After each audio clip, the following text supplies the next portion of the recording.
Muy bien, muy bien, muy bien. Ya estamos listos por acá para comenzar nuestro programa correspondiente al día de hoy. Ya estamos listos también por acá por el Facebook. Permítanme arreglar un poquito esto que estábamos como medio desarreglados. Muy bien, ahora sí estamos perfectamente conectados. Ya tengo conexión por la cámara 1, que es mi canal de YouTube, y tengo conexión por la cámara 2, que por acá es Facebook. Hoy estamos transmitiendo esta emisión de Café con Azúcar online, Café con Azúcar Live, como también lo llamamos. Lo estamos transmitiendo por mi canal de YouTube y por nuestra conexión en Facebook, Facebook y YouTube.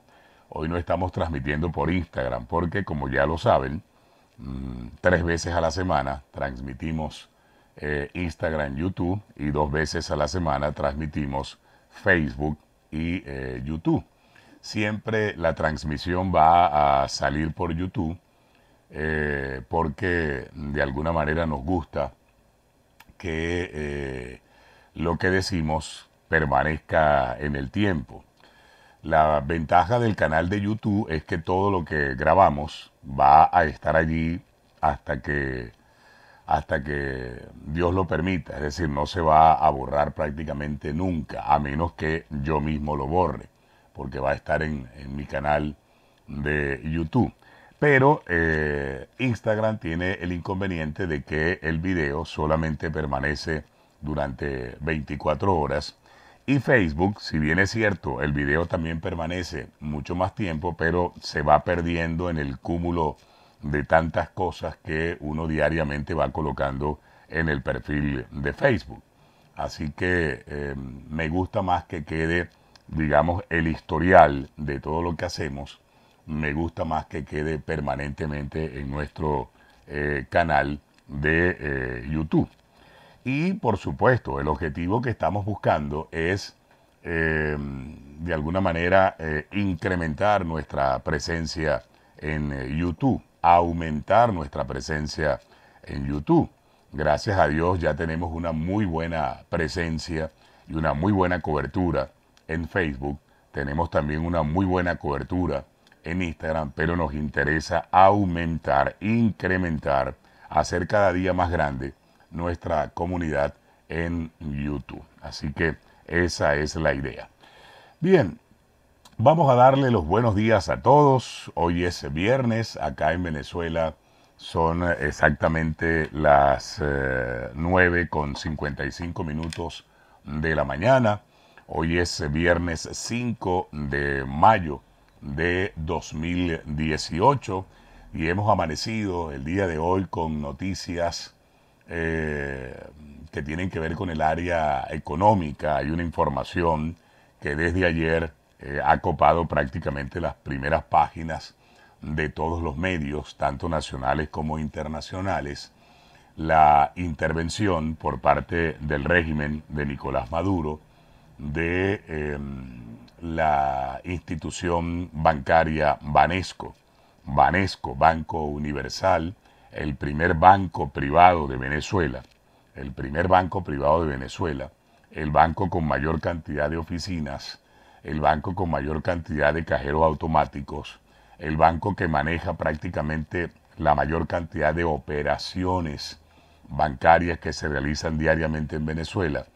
Es aproximadamente un 40% del 100% de operaciones bancarias que se realizan diariamente en este país, operaciones de todo tipo, transferencias, puntos de venta, en fin, el 40% de esas operaciones pasa por la plataforma tecnológica de Banesco, pasa por Banesco. De modo que imagínense, en un país de 30 millones de personas, donde aproximadamente el 60-70% de la población está bancarizada, es decir, ¿a qué nos referimos cuando decimos que está bancarizada? Nos referimos a que el 60-70% de los venezolanos utilizan la banca pública o privada para hacer operaciones. Eso es más de 20 millones de personas que diariamente están utilizando la banca en Venezuela. Y el 40% de esas operaciones, es decir, casi 10 millones, diariamente pasan por Banesco. De modo que eso no es, se dice fácil, pero no es tan fácil. Se dice muy rápido, muy sencillo, pero evidentemente no es tan sencillo. Es mucho más complicado de lo que la gente quiere. Pues bien, el gobierno logró ayer lo que desde hace ya un buen tiempo había estado intentando hacer: ponerle la mano a Banesco, ponerle la mano a Banesco, apropiarse indebidamente, por supuesto, de Banesco, del principal banco del país. Ya lo hicieron con el Banco de Venezuela. Recuerdan, en tiempos de Hugo Chávez, Chávez compró el Banco de Venezuela, se lo compró al Grupo Santander, el Grupo Español Santander. El Banco de Venezuela había sido privatizado, había sido adquirido por el Grupo Santander, y Hugo Chávez le compró el Banco de Venezuela al Grupo Santander porque Chávez siempre quiso que el gobierno tuviera control sobre la banca privada en Venezuela. Y entonces se propuso Chávez, justamente como gobierno, tener control de un banco que tuviese presencia en todo el país, y compraron el Banco de Venezuela. Nicolás Maduro, desde que asumió el gobierno, Maduro había intentado hacer lo mismo. Maduro quería también tener un gran banco, apropiarse de un gran banco. Intentaron crear una nueva institución financiera, que es lo que llaman el Banco Bicentenario. El Banco Bicentenario, ustedes saben, surgió de la fusión de varios bancos pequeños que fueron intervenidos por el gobierno, entre ellos Banfo Andes, el Banco de Fomento Regional Los Andes, el Banco Industrial de Venezuela, y un grupo, un pool de bancos pequeños que fueron intervenidos por el gobierno. Entonces el gobierno se quedó Bolívar Banco, recuerdo, Banpro, los bancos que eran propiedad del banquero Eligio Cedeño, que fueron intervenidos y expropiados por el gobierno. Y entonces hicieron un pool de bancos con banquitos pequeños que tenían alguna sede, armaron lo que ahora es el Banco Bicentenario. Pero ese Banco Bicentenario, usted lo sabe, y yo lo sé, y lo sabe el país, y lo sabe el mundo, sigue siendo un banco muy débil, económicamente muy débil, con una plataforma tecnológica muy débil, que no se compara en absoluto a la plataforma que tiene un banco como el Banco Banesco, o como la tiene el Provincial, o como la tiene el Mercantil, o como la tienen otros bancos en Venezuela. Entonces quisieron crear un gran banco y no pudieron, porque evidentemente este es un régimen y esta dictadura que todo lo que toca lo destroza, todo lo que toca lo vuelve estiércol. Y entonces fracasaron en el proyecto de construir un gran banco del Estado, ¿verdad? Fracasó Chávez con la compra del Banco de Venezuela, porque el Banco de Venezuela, cuando estaba en manos del Grupo Santander, era otra cosa. Era un banco que funcionaba, era un banco cuya plataforma estaba a la vanguardia de muchos bancos en el mundo. Era un banco muy sólido. Yo por lo menos soy cliente del Banco de Venezuela desde hace por lo menos 30 años, imagínense. Y cuando el Banco de Venezuela estuvo en manos del Grupo Santander, oye, era una maravilla. Realmente era una cosa excepcional. Pero tan pronto como el Banco de Venezuela fue tomado por el gobierno, allí se acabó el Banco de Venezuela. Allí se acabó el Banco de Venezuela y eso empezó a caer. A usted le consta, usted para hacer una transferencia en el Banco de Venezuela tenía que aplicar a unas coordenadas y esperar a que le llegara un mensaje al teléfono, y a veces usted hacía la transferencia y se quedaba 2 horas esperando que llegara el mensaje de texto con la clave, y la clave nunca llegaba. Entonces, por cierto, creo que eliminaron eso, ¿no? Según me dijeron, parece que ya eliminaron el tema de la clavecita esa que le mandaba el Banco de Venezuela a uno por teléfono o por correo, porque esa vaina nunca llegaba. Entonces usted perdía mucho tiempo y la transferencia nunca se hacía. Lo cierto es que no pudieron hacer del Banco de Venezuela el banco que ellos querían, fracasaron en eso. Y ahora Maduro, que también anda queriendo cogerse a la banca privada, ¿verdad? Controlar la banca privada para controlar el dinero de los venezolanos, porque hacia allá apunta el proyecto final que tienen estos comunistas, que es controlar nuestros reales, controlar nuestra plata, controlar los reales de los venezolanos. Ese es el objetivo que estos comunistas buscan al final. Bueno, desde hace aproximadamente 2 años estaban tratando de ponerle la mano a Banesco. Mandaron emisarios a hablar con Escotet, Juan Carlos Escotet, el presidente de Banesco, para ofrecerle plata, para ofrecerle dinero, para ofrecerle yo no sé cuántos miles de dólares, millones de dólares, ofreciéndole comprar al banco, que queremos meternos en Banesco, que queremos a Banesco. Y el presidente de Banesco, Juan Carlos Escotet, más de una vez les dijo: yo no estoy vendiendo el banco, no quiero vender el banco, nosotros no vamos a vender el banco, nos vamos a seguir quedando con el banco, ¿verdad? Entonces, no pudieron, intentaron infructuosamente comprar el banco Banesco, hicieron todo lo que pudieron, hicieron todas las ofertas que les dio la gana para ver si le ponían la mano a Banesco, y finalmente Juan Carlos Escotet se negó a vender Banesco. Cuando Escotet les dijo: no voy a vender Banesco, empezó la campaña, ¿verdad?, soterrada por abajo para ver de qué manera, para ver qué hacían, cómo carajo se las ingeniaban para cogerse el banco. Tenían que cogerse el banco. Porque estos comunistas son así. Estos comunistas son así. Mira, lo que querían aplicar con Banesco fue más o menos parecido a lo que aplicaron con Globovisión, el canal de noticias Globovisión. Voy a establecer un paralelismo en este momento para explicar por qué querían hacer con Banesco o quieren hacer con Banesco lo mismo que hicieron con Globovisión. El gobierno intentó por todos los medios tratar de cambiar la línea editorial de Globovisión.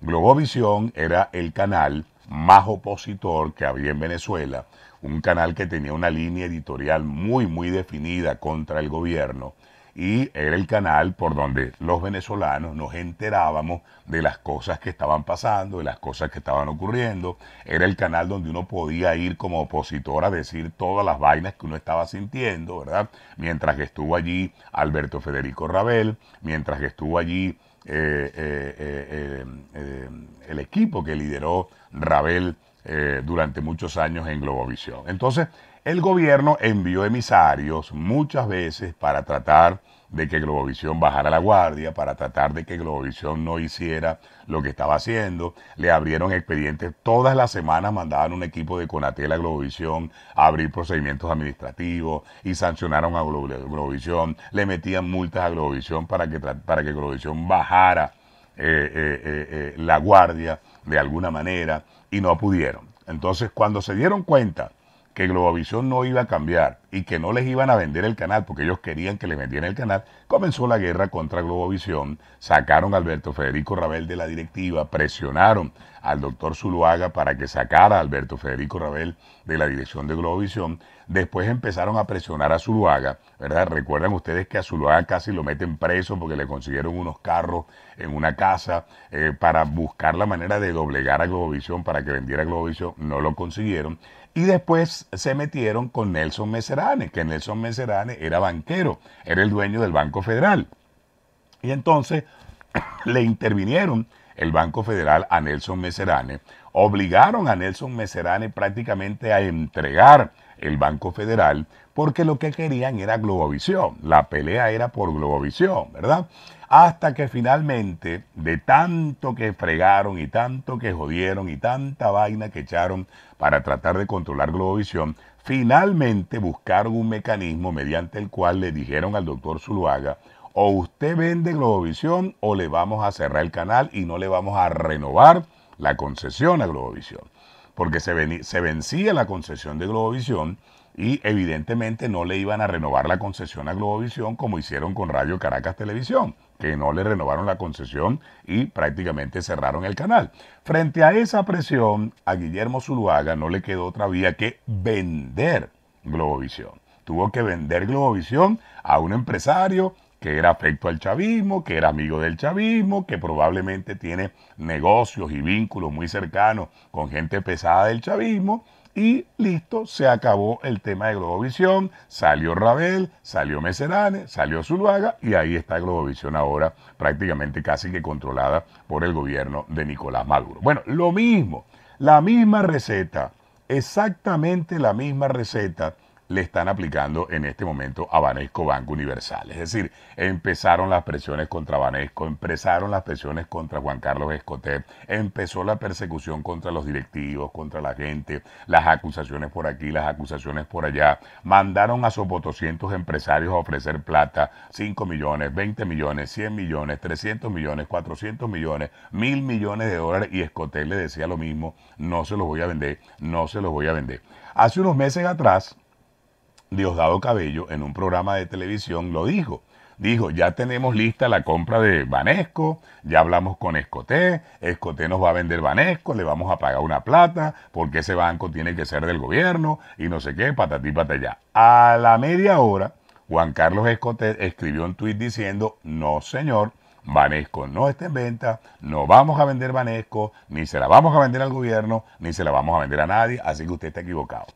Tan pronto Escotet dijo eso, ¿verdad? La mafia, porque Venezuela está controlada por una mafia, la mafia dijo, ah, tú no quieres vender Banesco por la buena, nos la vas a tener que entregar por las malas.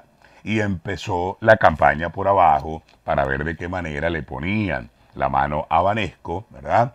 Y entonces iniciaron esa investigación, esa operación que se llama supuestamente Manos de Papel, ¿verdad?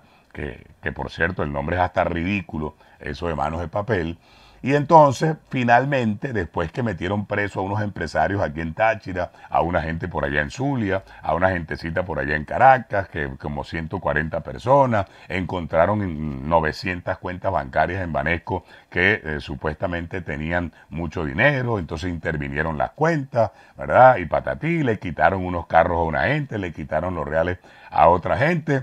Finalmente, ¿verdad? Tarek William Saab anunció la detención de 11 directivos de Banesco y ayer anunciaron la intervención de Banesco por 90 días, nombraron a una nueva directiva, nombraron a una señora que es la mano derecha del ministro y exgobernador del estado portuguesa, Wilmar Castro Soteldo, y ya tienen el control de Banesco, que era lo que estaban buscando. Ahora, ellos dicen, la intervención es por 90 días. Bueno, es lo que ellos dicen. Pero usted y yo sabemos que esa intervención no va a durar 90 días.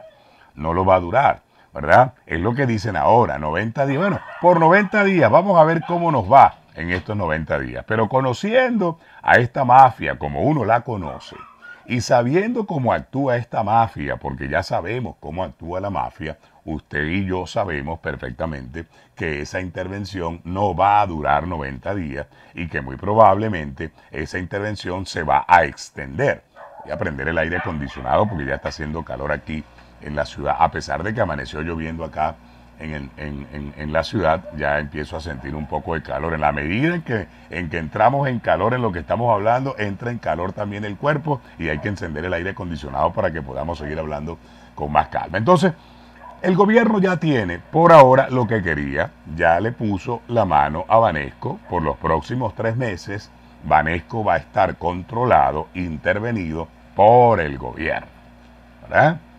Aplicando la misma receta, la misma fórmula que aplicaron con Globovisión. Por eso hice el paralelismo entre lo que hicieron con Globovisión y lo que acaban de hacer ahora con el Banco Banesco. Intervenido, controlado totalmente por el gobierno. Pero bien, a donde quiero llegar y el origen de esta transmisión es una columna, un artículo que nosotros escribimos el 16 de diciembre, el 16 de diciembre de este año, el 16 de diciembre de este año, nosotros escribimos un artículo, una columna, nosotros escribimos un artículo semanal, ustedes lo saben, y el 16 de diciembre de 2017, hace aproximadamente, va a ser casi 6 meses, estamos en mayo, estamos en el mes 5 y esa columna la escribimos el 16 de diciembre.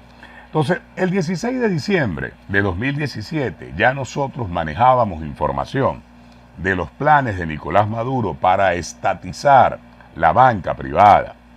Lo que busca Maduro y los 40 ladrones que gobiernan al lado de Maduro es estatizar la banca privada. A los comunistas no les gusta que la banca esté en manos de empresarios privados. No les gusta.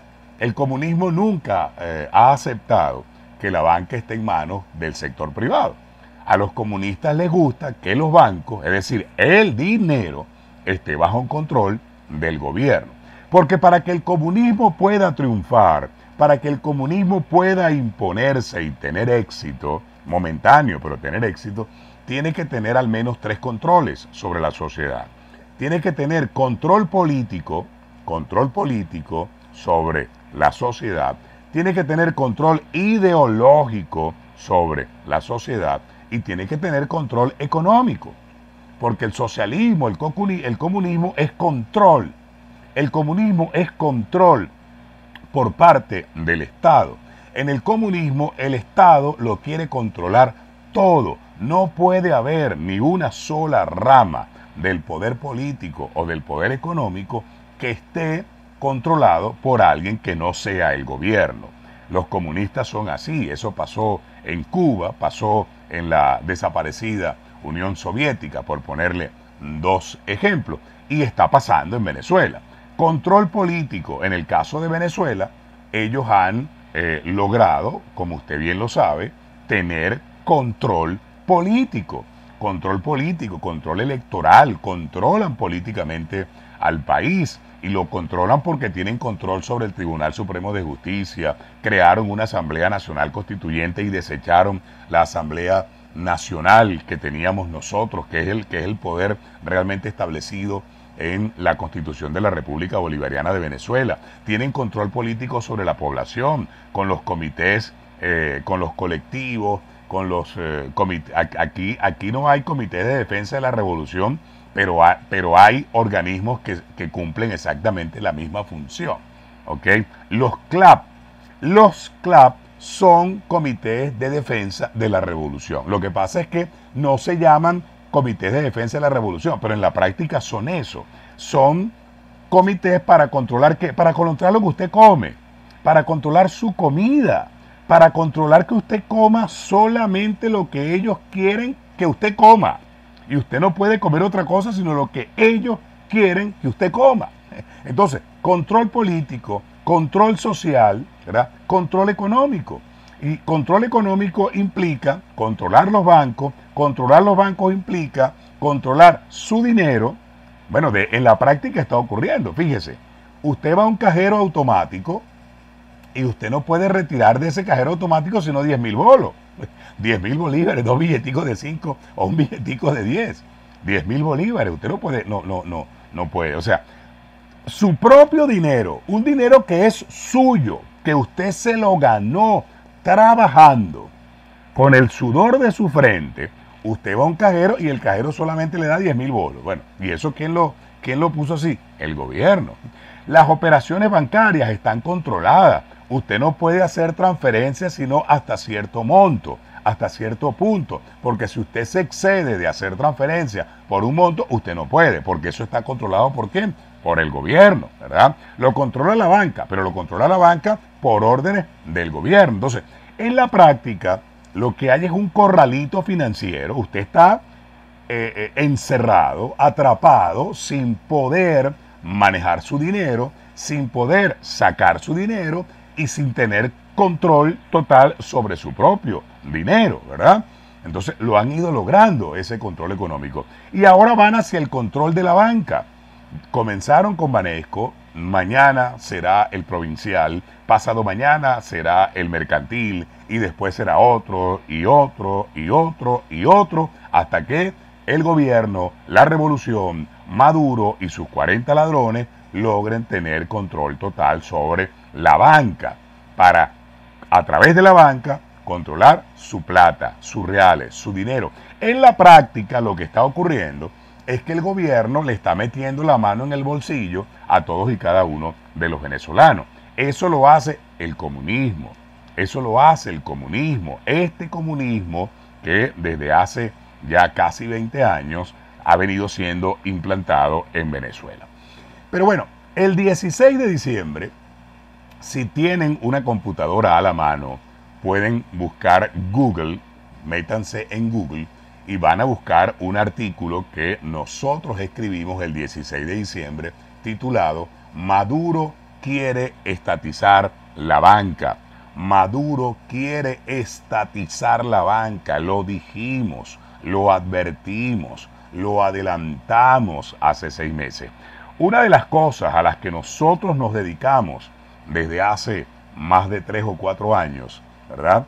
Y que estudiamos en la Universidad George Washington, donde estuvimos 2 años estudiando una maestría en gerencia estratégica y comunicación política, es lo que se llama política predictiva o análisis predictivo. Análisis predictivo o política predictiva, ¿verdad? Que consiste en predecir escenarios, adelantarse a los acontecimientos, justamente, ¿verdad? Con el análisis que usted hace de la realidad y con investigación que uno realiza, uno puede predecir lo que este tipo de gobiernos, como el régimen que tenemos en Venezuela, va a hacer en el corto, en el mediano o en el largo plazo.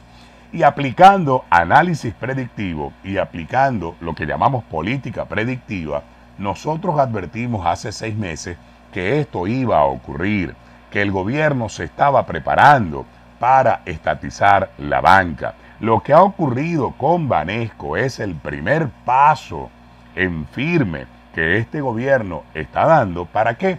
Para estatizar la banca, para que todos los bancos privados pasen a mano del gobierno. En ese artículo, y quiero compartirlo con ustedes, lo voy a leer porque ha cobrado vigencia hoy más que nunca lo que escribimos hace 6 meses y por eso lo quiero compartir con ustedes para que quede grabado acá en Facebook y para que quede también grabado en mi canal de YouTube.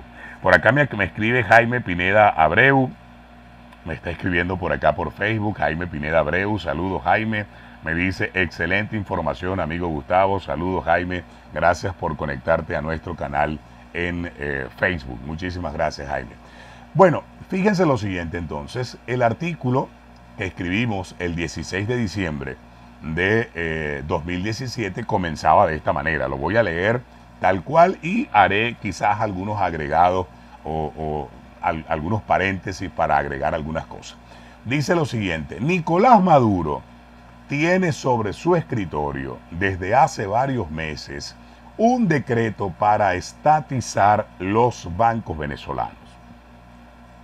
El proyecto se lo entregó Alfredo Serrano Mansilla, un ex marxista español que funge como director del Centro Estratégico Latinoamericano de Geopolítica y quien está vinculado al partido Podemos de España. El hombre es amigo personal de Pablo Iglesias el español, el líder de Podemos, y Juan Carlos Monedero, otro de los líderes de Podemos, y actúa como asesor económico del ex chofer del metro de Caracas. El ex chofer del metro de Caracas es Nicolás Maduro desde mediados de 2013. Serrano, busquen en Google este nombre, Alfredo Serrano Mansilla, googleen ese nombre, Alfredo Serrano Mansilla, para que puedan tener más información sobre este oscuro personaje. Serrano, dice el artículo, siempre estuvo en las sombras, aconsejando directamente a Maduro. Son amigos desde que Maduro fue canciller de la República.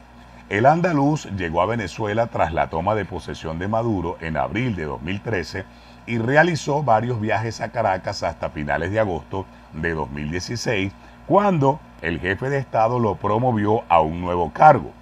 Según la Gaceta Oficial 40.977 del 30 de agosto, el asesor de Marras, el señor Serrano, fue designado como miembro del Estado Mayor de Construcción y Consolidación de un nuevo sistema de distribución y comercialización.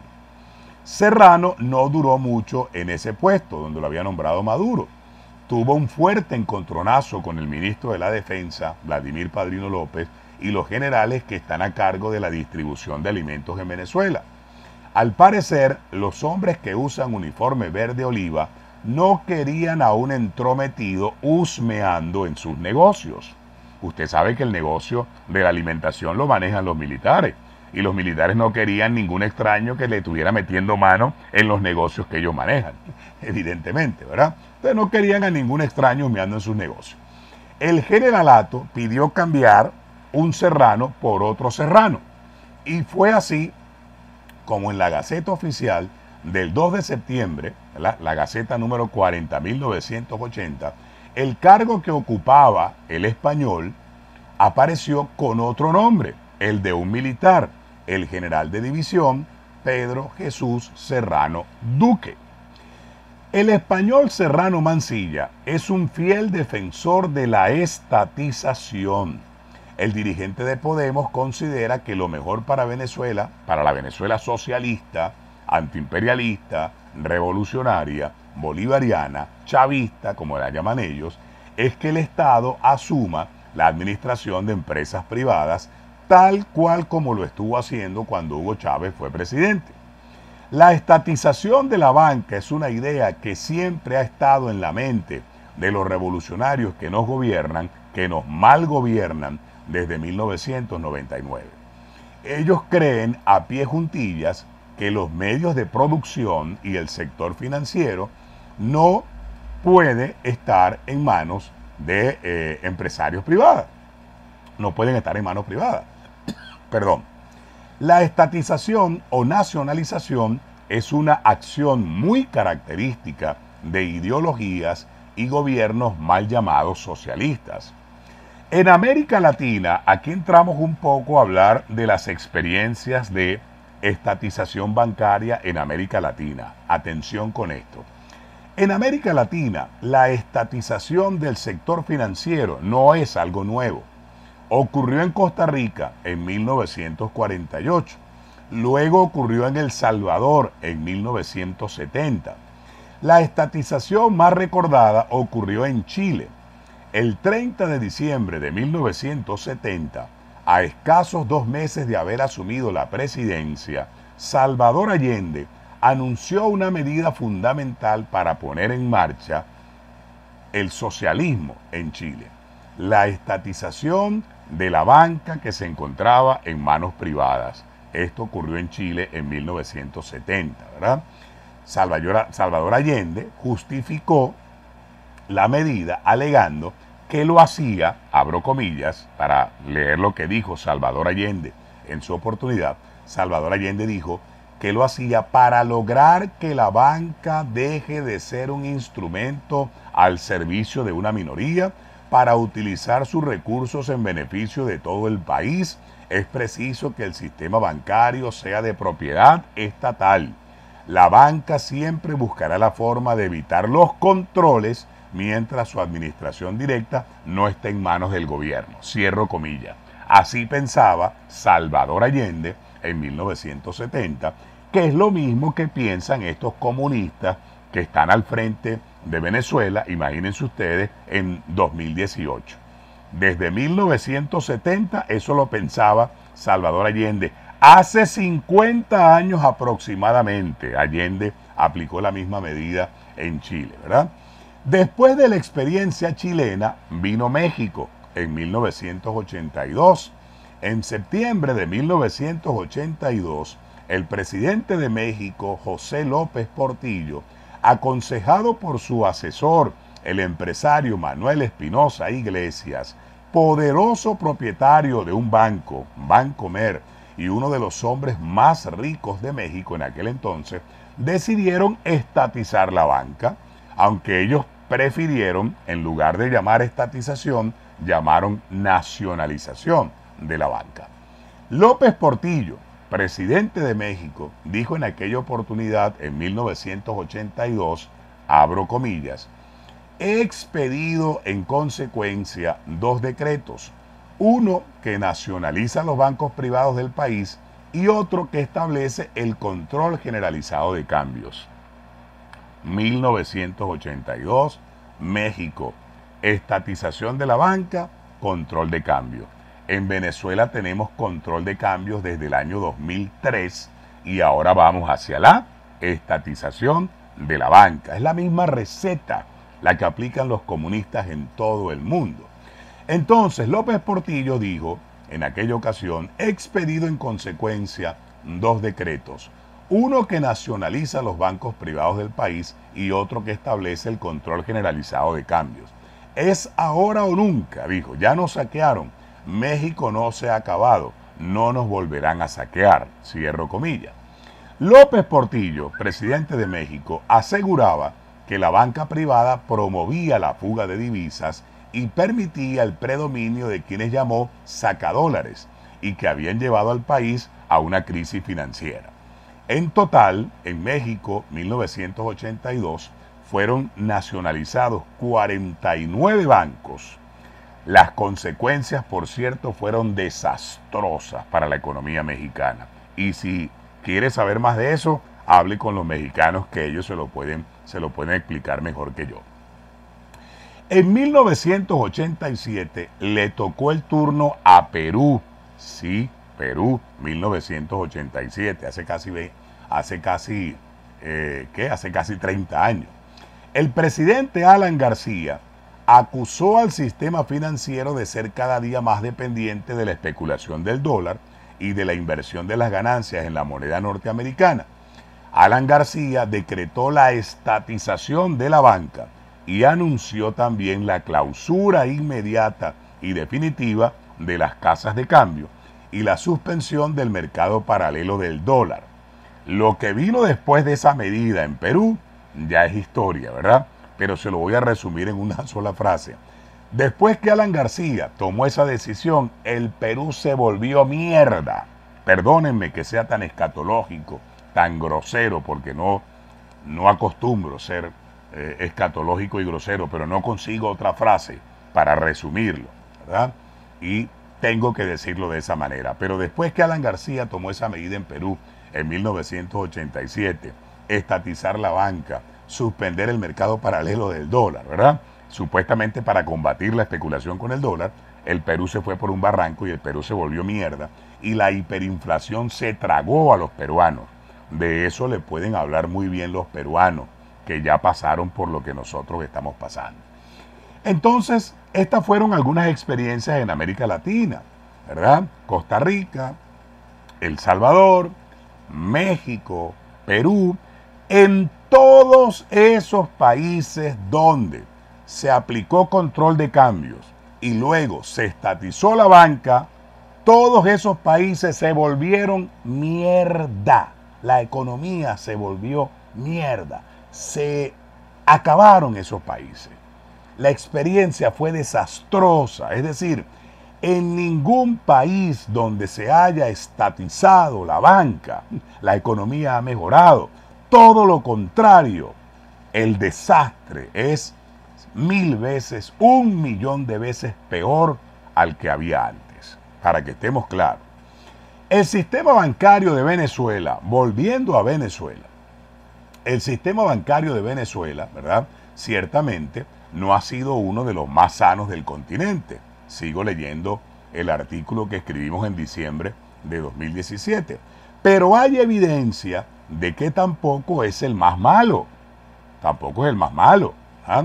Para finales de 2009, la banca privada tenía en Venezuela 54,8% del mercado.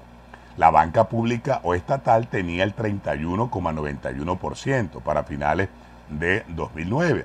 Y la banca de capital foráneo tenía el 13,29%, ¿verdad? Para el año 2016, según Sudeban, habían en Venezuela 31 bancos, 27 bancos comerciales, 4 bancos microfinancieros.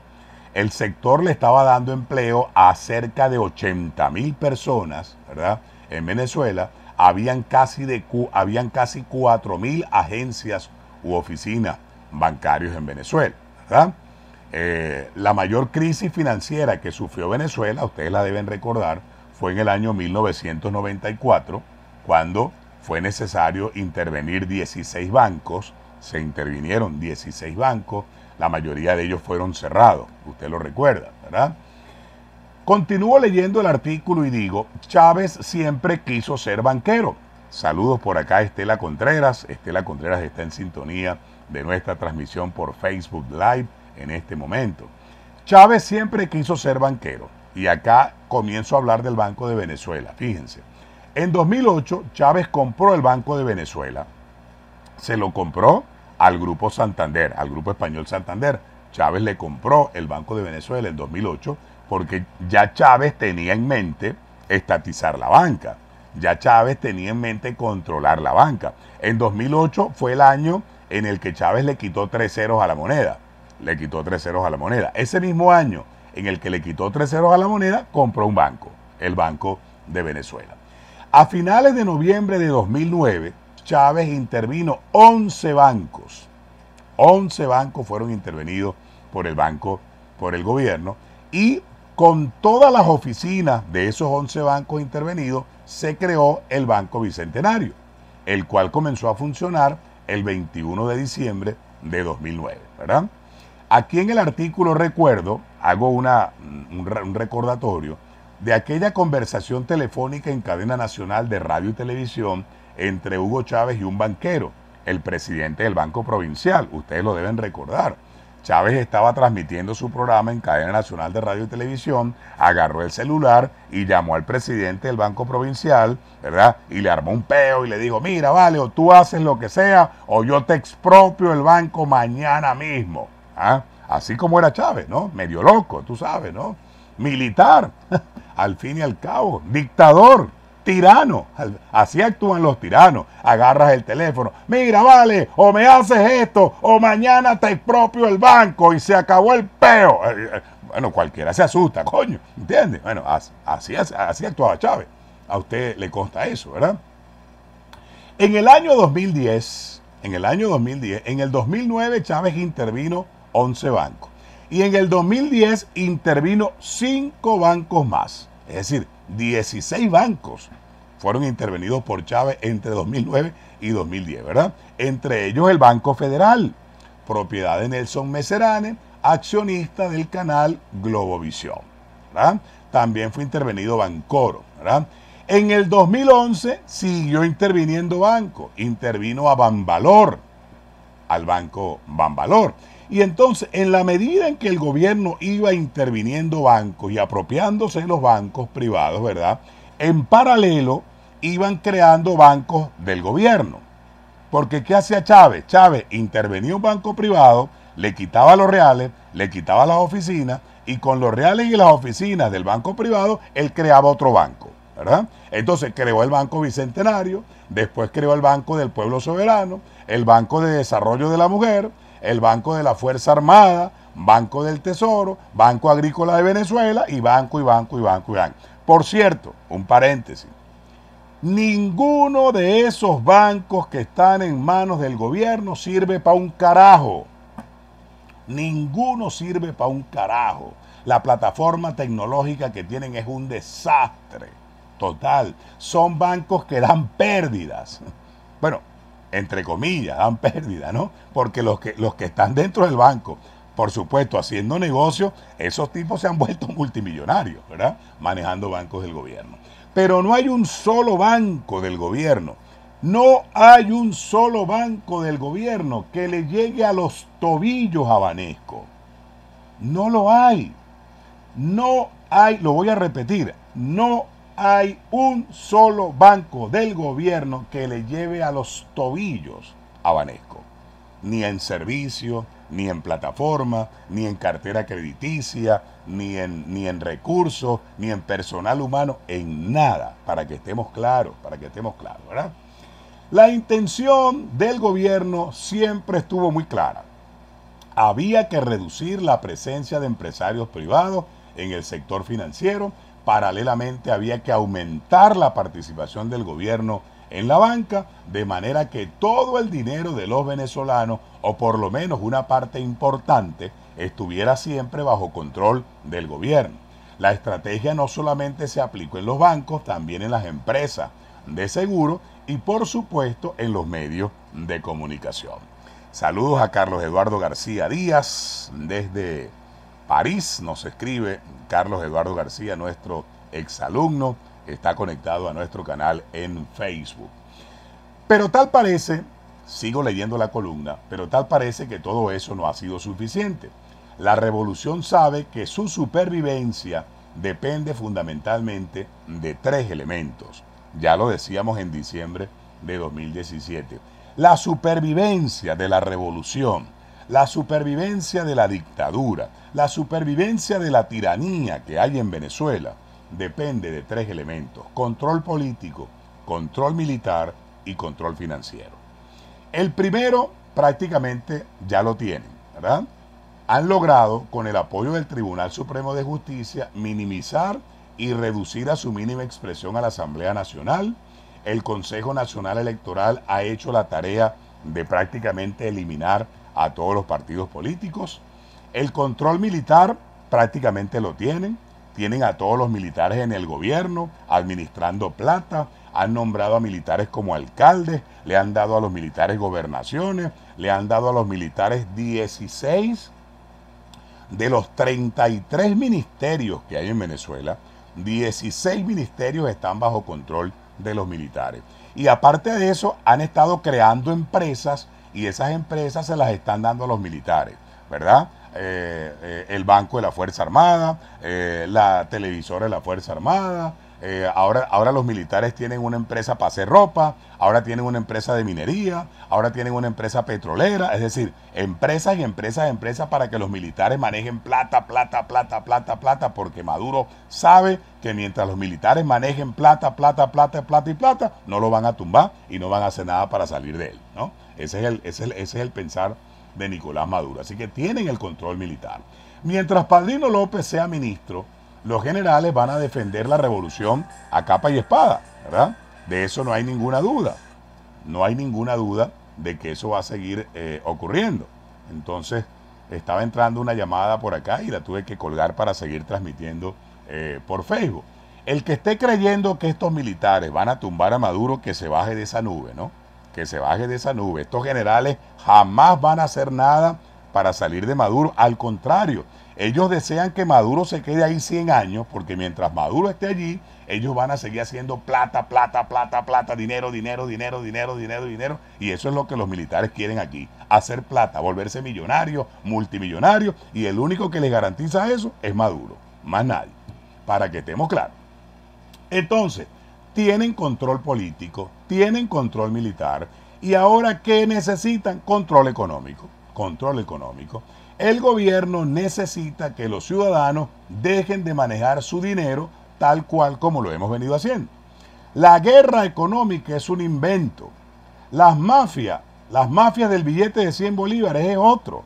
Mira, este gobierno denunció una mafia del billete de 100 año y medio tratando de acabar con el billete de 100 y no pudieron. ¿Por qué? Porque se dieron cuenta que la mafia estaba en el mismo gobierno.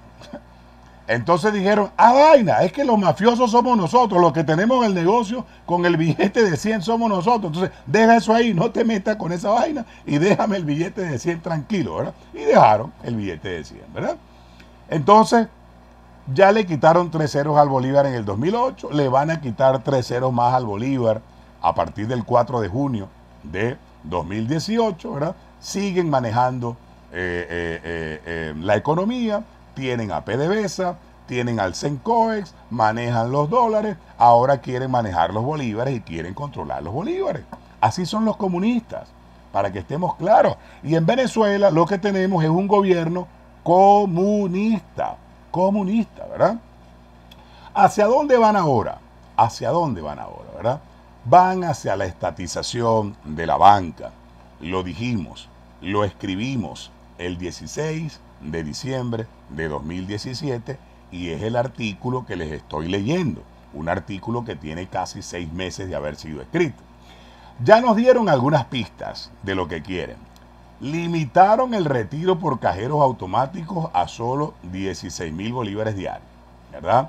Redujeron el IVA para las operaciones electrónicas, ¿verdad? En algunos estados, en los estados fronterizos, los bancos no pueden pagar cheques por más de 50,000 bolívares, ¿verdad? Luego recogieron los billetes de 100. ¿Se acuerdan que recogieron todos los billetes de 100? ¿Verdad? Ahora inventaron el nuevo cono monetario, lo que llaman el bolívar soberano, ¿verdad? El bolívar soberano, ¿de acuerdo? Entonces, y lo último que acaban de hacer es intervenir nada más y nada menos que al principal banco privado del país, es decir, Banesco. Banesco, ¿verdad? Banesco. El próximo paso, ¿verdad?, será ir contra otro banco, banco provincial, banco mercantil, ¿verdad? ¿Por qué quieren controlar Banesco? Para controlar el dinero de los venezolanos. Banesco es el banco más grande del país, el 40% de las transacciones financieras del país pasan por Banesco, la mayor cantidad de transferencias interbancarias se hacen a través de Banesco, eso no es ningún secreto para nadie. No es porque a la gente le guste hacerlo por Banesco. La gran fortaleza de Banesco, Banesco tiene una enorme fortaleza. Una de sus enormes fortalezas es que Banesco tiene oficinas en todo el país, en todos lados. Por donde usted se meta hay un Banesco, ¿verdad? Esa es una gran fortaleza. Pero la segunda fortaleza de Banesco es su plataforma tecnológica, que es muy sencilla, es muy amigable. Usted se mete en Banesco y en un minuto usted hace una transferencia, rapidito, plum, plum, plum, plum, plum, se acabó. Usted agarra su teléfono celular y desde el teléfono celular transfiere, pum, pum, pum, rápido. Es decir, nadie, ningún banco tiene en Venezuela la plataforma que tiene Banesco, ¿verdad? El banco que más se le acerca es el provincial y el otro que más se le acerca es el mercantil. Pero todos reconocen que la mejor plataforma en cuanto a tecnología la tiene Banesco. ¿Por qué Banesco? Porque por Banesco se están haciendo la mayor cantidad de operaciones con las remesas. Allí es donde está el negocio, ¿verdad? La mayor cantidad de operaciones con las remesas. Hay cerca de 3 millones de venezolanos fuera del país, que se fueron del país, que se fueron porque aquí no había trabajo, porque aquí no había seguridad, porque este país está destrozado, porque la economía de Venezuela se acabó, porque el salario mínimo se acabó, porque el poder adquisitivo se acabó, y 3 millones de venezolanos se fueron. Dijeron, me voy para el carajo, ¿verdad? Pero esos 3 millones de venezolanos están haciendo un esfuerzo enorme, grandísimo, para enviarle, un dinerito a sus familias en Venezuela. Un dinerito, coño, lo que se pueda.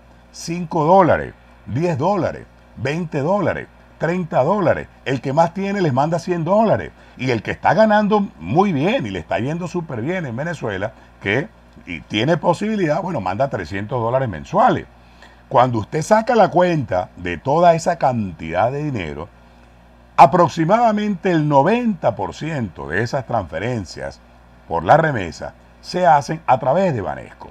Se hacen a través de Banesco. Es decir, la gente utiliza mucho Banesco. Por supuesto, hay quien usa el mercantil, otros usan el provincial, no faltará quien use el Banco de Venezuela. Es decir, cada quien usa el banco que mejor le provoca. Pero ciertamente hay un altísimo porcentaje de personas que utilizan Banesco por la plataforma tecnológica que usa Banesco, que es muy sencilla.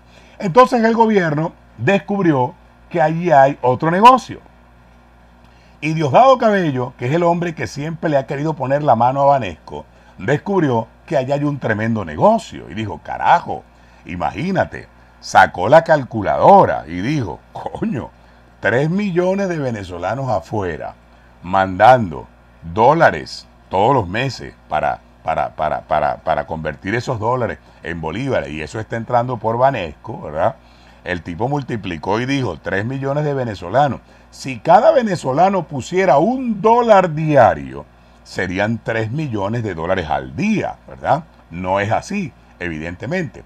Pero si cada venezolano pusiera $1 mensual para su familia, significaría que ahí hay un negocio de 3 millones de dólares mensuales. Multiplique por 12. 3 por 12 son 36 millones de dólares al año si cada uno le mandara $1 mensual a su familia. Pero ya sabemos que no es $1 lo que le mandan mensualmente a la familia. Hay quien manda 10, hay quien manda 20, hay quien manda 50, hay quien manda 100, hay quien manda 300. Es decir, es una bola de dinero, es una bola de billete lo que está circulando a través de las remesas. Y eso, ese control, ese dinero, no lo está controlando el gobierno, no lo está controlando Maduro, no lo está controlando Diosdado, no lo está controlando Tarek El Aissami, es decir, no lo controla la mafia que le quiere poner la mano a todo lo que produzca plata en Venezuela. Cada vez que ellos ven algo que produce plata, se les abren los ojos y dicen, Dios mío, yo quiero ese negocio para mí. ¿Cómo es posible que ese negocio lo esté haciendo otro? Yo necesito ese negocio para mí. Se vuelven locos, ¿verdad? Y entonces, ahí está una de las razones por las cuales le quieren poner la mano a Banesco, ¿verdad? Para ponerle la mano a la plata que desde afuera está llegando precisamente para auxiliar a una gran cantidad de venezolanos que desafortunadamente la están pasando muy mal y que la única manera de medio aguantar la situación es precisamente con las remesas que están llegando de afuera. El gobierno pretende que los venezolanos que están afuera cambien sus dólares en unas casas de cambio que el gobierno quiere controlar, ¿verdad? Entonces, la idea es, mire, si usted está afuera y le quiere mandar plata a su familia, usted tiene que mandar esa plata por aquí, por donde estoy yo. Usted no puede mandar esa plata por otro lado, tiene que mandarla por donde yo se la pueda controlar, porque yo quiero controlar la remesa, yo quiero controlar esos dólares, yo quiero controlar esos bolívares, ¿verdad? Yo quiero que ese negocio sea mío. Eso es lo que el gobierno quiere. No lo están haciendo por la guerra económica, porque aquí no hay guerra económica. Aquí la única guerra económica la tiene el gobierno contra el bolsillo de todos los venezolanos todos los días. La guerra económica no es otra cosa que hiperinflación al rojo vivo. Hiperinflación de 18.000%. ¿Y quién es el causante de la hiperinflación? ¿Acaso es Banesco? Vamos a culpar a Banesco por la hiperinflación que hay en Venezuela. Vamos a culpar a Banesco porque un kilo de carne en Venezuela ahorita vale 2 millones de bolívares. Vamos a culpar a Banesco porque un cartón de huevos en Venezuela vale 2 millones de bolívares. Vamos a culpar a Banesco porque un kilo de mantequilla en Venezuela vale 1 millón de bolívares. Vamos a culpar a Banesco porque el salario mínimo en Venezuela es de 2.500.000 bolívares y con esa vaina nadie puede comer. Vamos a culpar a Venezuela porque esta parranda de sinvergüenza, vamos a culpar a Banesco porque esta parranda de sinvergüenza le quitó 3 ceros a la moneda en el 2008 y ahora le va a quitar 3 ceros a la moneda en el 2018. Eso es culpa de Banesco. ¿Acaso que Banesco es el que imprime los bolívares? ¿Acaso que Banesco es el que se ha robado los miles de millones de dólares que entraron a Venezuela y que se lo robaron a través de Cadivi, a través del Sencoex, donde 20.000 empresas de maletín recibieron dólares preferenciales que los entregaron ellos mismos? No vale, esto no es culpa de Banesco. Esto es culpa de un gobierno inepto, de un gobierno irresponsable, de un gobierno de bandidos, de un gobierno de corruptos, de un gobierno de ladrones que se robó 3 trillones de dólares que entraron a Venezuela en 20 años como consecuencia de la venta de petróleo. Trillones de dólares entraron a Venezuela. ¿Y quién se lo robó? ¿Se lo robó Banesco? ¿Se lo robó Juan Carlos Escotet? No, hermano. No. Usted sabe quién se lo robó y yo también sé quién se lo robó. Entonces, no hay guerra económica.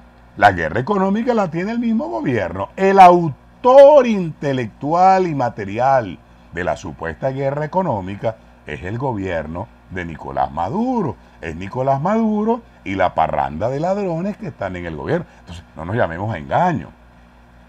Conclusión. Quieren estatizar la banca y han comenzado con el principal banco privado de Venezuela.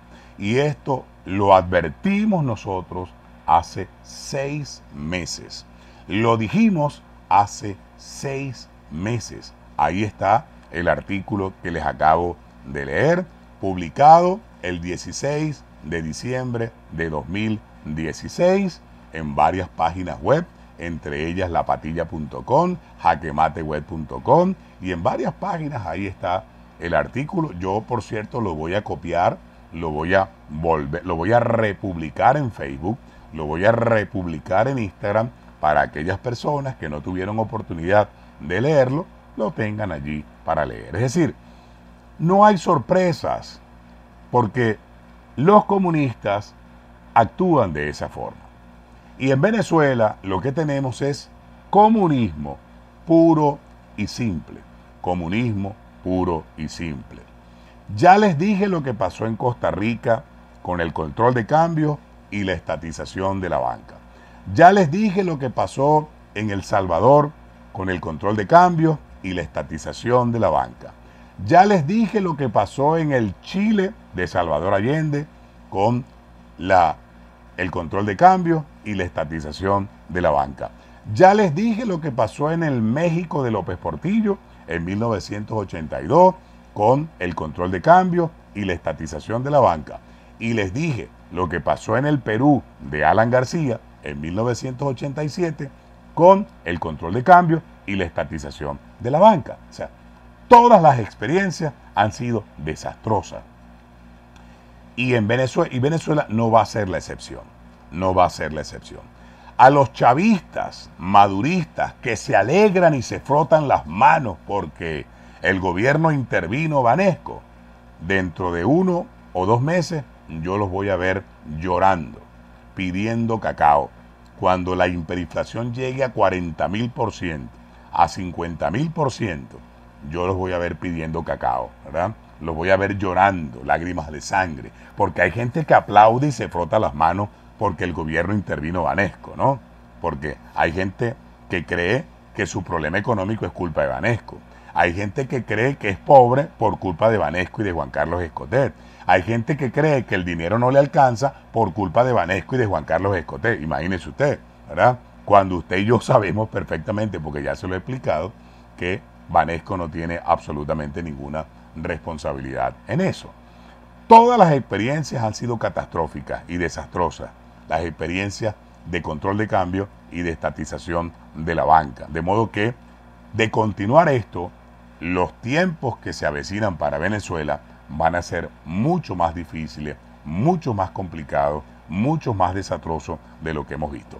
Si todavía hay gente que el 20 de mayo va a ir a votar por Maduro después de ver lo que Maduro está haciendo, bueno, que esa gente asuma su responsabilidad.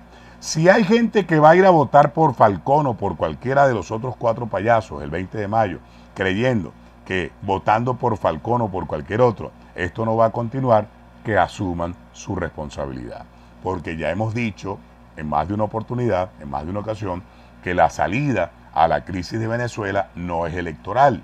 Aquí no hay elecciones mientras siga ese Consejo Nacional Electoral que tenemos.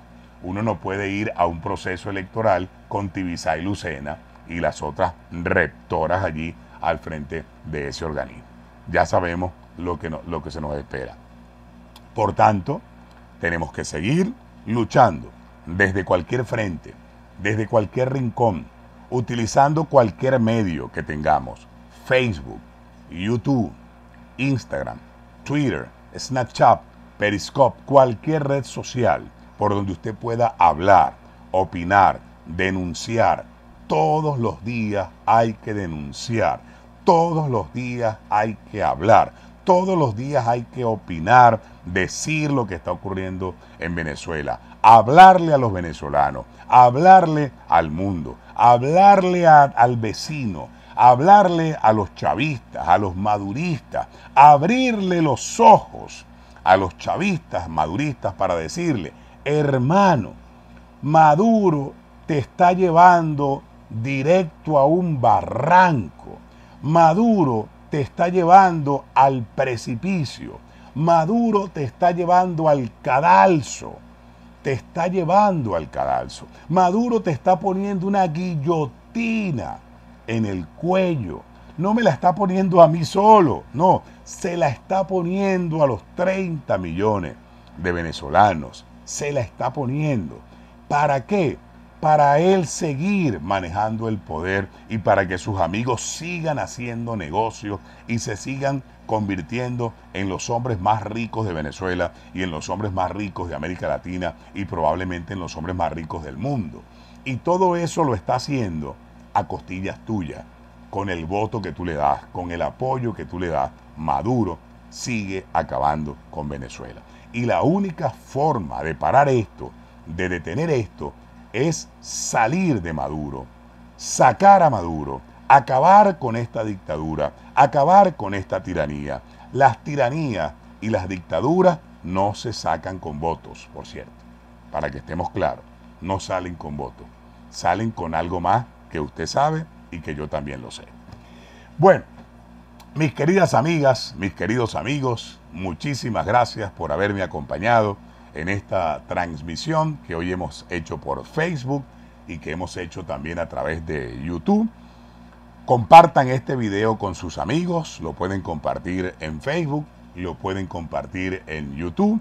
A mis amigos de Facebook los invito a suscribirse inmediatamente a nuestro canal en YouTube para que podamos difundir, diseminar y hacer que estas cosas que acabamos de conversar con ustedes las puedan escuchar, las puedan oír, las puedan ver la mayor cantidad de venezolanos posible. Que la Virgen de la Consolación me los cuide y me los proteja. Y a ustedes también, que la Virgen de la Consolación me los cuide y me los proteja. Nos vemos en otra oportunidad. Me despido de esta transmisión de Facebook. Saludos, chao.